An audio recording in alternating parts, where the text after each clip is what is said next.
You better lock in because I'm breaking down arguably the most physical offense known to man from an iconic college football blue blood, Tom Osborne's Nebraska downhill power run.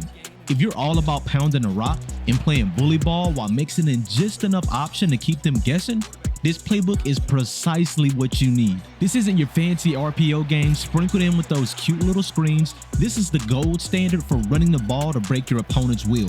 Make sure you smash the like button to drive up the traffic, and let's lock in. Tom Osborne built a dynasty with this offense, leading Nebraska to 3 national championships and a godlike 60-3 record over his final 5 seasons. Today, I'm going to show you how to operate and build this offensive scheme, which is guaranteed to overpower any defense in your dynasty. And you need to stick around because I'm revealing 3 underutilized money plays in this system that your opponent probably can't defend and likely haven't seen before. Let's talk personnel. This offense is all about controlled, precise, physical aggression. To recreate this system in EA College Football 25, you need to recruit a specific profile of players. First, let's talk quarterback. You need a scrambler with a good change of direction and toughness, preferably someone who can handle sprint outs, bootlegs, quick drops, and make plays when things break down. Look for a quarterback who's accurate in the short and intermediate game because this system thrives off quick throws off play action. An improviser quarterback can work too, but scrambler is your first choice. Next up, running backs. You've got 2 directions to go, power or speed. My personal preference is a power back with around 90+ speed. These guys are perfect for punishing linebackers and they fall forward on just about every play. But if you can snag at least one back with elite speed, you have a home run hitter for sweeps, tosses, and counters. Nebraska backs didn't need to catch much out of the backfield, so focus on those 2 types. Also, a big FYI for this offense is we need a fullback. You have to recruit the meanest, most athletic SOB to be the fan favorite crash out.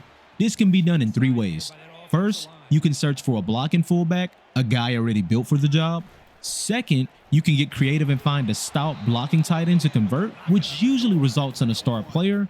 Finally, you can use my favorite choice and find an athlete listed as an agile lineman around 6 feet, 280 pounds, and convert him into a wrecking ball at fullback. Either way, you want someone who looks the part, rocking a cowboy collar, a vertical bar face mask, and more eye black than the Little Giants movie. This player sets the tone for your offense, so don't settle for anything less. Taking things to the edge, wide receivers in this offense are the unsung heroes. You're not just looking for pass catchers. You need physical wide receivers who can maul DBs and stretch the field. Each recruiting cycle, you'll find 6'4 to 6'5 wideouts with plus 93 speed. These guys are diamonds in the rough, and you need to load up on them. They have decent spectacular catch rating to win deep balls and are physical enough to abuse cornerbacks and safeties. These wide receivers take your run game to the next level.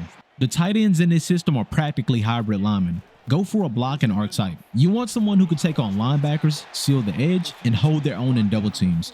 If you can't get a pure blocker, a possession tight end with good size and physicality can work too, but blocking ability is a must. Think of them as an extra tackle providing you with some nasty unbalanced line formations. Finally, the heart of the Osborne offense was the offensive line. Nebraska's pipeline earned its name for a reason. They weren't just powerlifter strong, they were agile and made the entire offense run smoothly. You need to recruit agile archetype linemen. These guys range from 6'1", 280 to 6'4", 310 and are just as great at run blocking as the power archetype.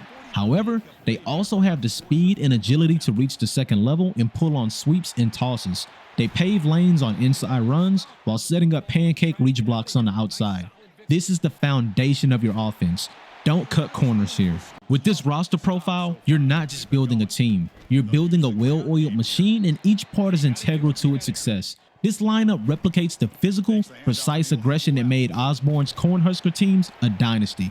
Now that the roster is set, let's get into the run game, the backbone of this offense. This is where the physicality and execution take over. We're breaking down the core plays that gashed defenses and kept the Cornhuskers rolling. First up, we got our tone setter, ISO, a downhill run designed to attack the heart of the defense. The fullback leads through, clearing out the linebacker while the offensive line uses combo blocks to open up clean running lanes. The running back hits the seam, picking up 4 to 5 yards consistently. This play forced defensive tackles and linebackers into a fist fight from the very first snap. After hitting the defense with ISO, it's time to bring the hammer with power. This play builds on the physicality of ISO but adds more firepower to the point of attack. By pulling the backside guard as the lead blocker and using the fullback to kick out the edge defender, Power creates an immediate numbers advantage. It's the perfect play to punish defenses that are starting to feel the effects of your downhill attack.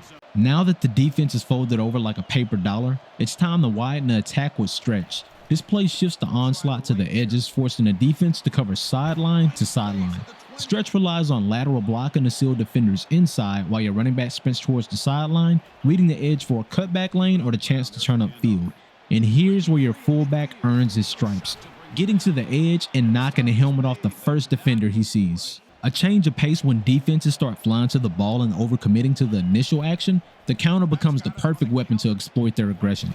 This play is all about misdirection, using the defense's instincts against them. The quarterback sells the fake to one side, drawing the linebackers and the edge defenders out of position, while the backside guard pulls across the formation and the fullback leads the way on the opposite side. It's a calculated, hard-hitting way to keep defenses honest and punish them for being too aggressive.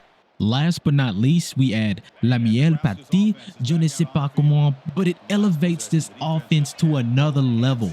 The option. Osborne took inspiration from Oklahoma's wishbone and adapted it, making it a key weapon in this offense. The first variation is the speed option, which targets the edge. The quarterback reads the last defender on the line and forces a decision. If the defender commits to the quarterback, the ball is pitched to the running back. If the defender stays wide, the quarterback keeps it and runs upfield. The second wrinkle is the triple option. The quarterback reads the defensive line and force defender. If the line crashes, he can keep it or pitch it. If the defender stays disciplined, the fullback dies. Osborne's run scheme is the epitome of what a rushing attack should be, with each play aiming for a specific goal. This offense overwhelmed defenses and helped set up an effective passing game. By sticking to a strong ground plan, your play-action passes will take advantage of the defenses loading the box. One convincing fake by the quarterback pulls linebackers and safeties in closer while creating room for receivers to catch quick passes, intermediate throws, and deep shots. You have a foolproof plan that transforms a physical ground game into big plays that light up the scoreboard and create an aerial show. Now it's the moment that all of you guys have been waiting for, those 3 under-the-radar money plays that can elevate your offense. First up is halfback misdirection. This play counters aggressive defenses. It begins like a standard stretch run with the fullback leading. Although it looks like a busted play, it's not. The running back takes a counter step, then quickly cuts back as the quarterback hands off behind the flow. The center and guard double team up to the linebacker to clear lanes, resulting in a big chunk of yardage while the defense scrambles. Next, we have our fullback fake halfback flip. Ideal for short yardage situations, especially after running fullback dive. The quarterback fakes a handoff to the fullback who crashes into the line, while the quarterback flips the ball to the speeding running back on the outside. This quick hitting play can gain significant yards and has touchdown potential, especially in the red zone. Last, we have the quarterback wrap, also known as dart. This underrated play involves the backside tackle pulling the lead up to the stack backer or kick out the edge defender while the quarterback hits the seam. It's a flexible scheme that creates a clean running lane for the quarterback, making it effective in both short yardage and open field situations. There it is. I just gave you Tom Osborne's championship formula to etch out your own dynasty in EA College Football 25. Leave a comment and let me know if you're choosing this old school smash mouth style of football, or do you prefer the fast-paced new school spread and RPO concepts? If you're looking to elevate your game even more, check out my College Football 25 Offensive Guide playlist, packed with playbooks for every kind of offense. Make sure to smash that like button, subscribe, and hit the bell for my notifications so you don't miss what's coming next. It's your favorite senpai. Until next time, and I'm out of here. Peace.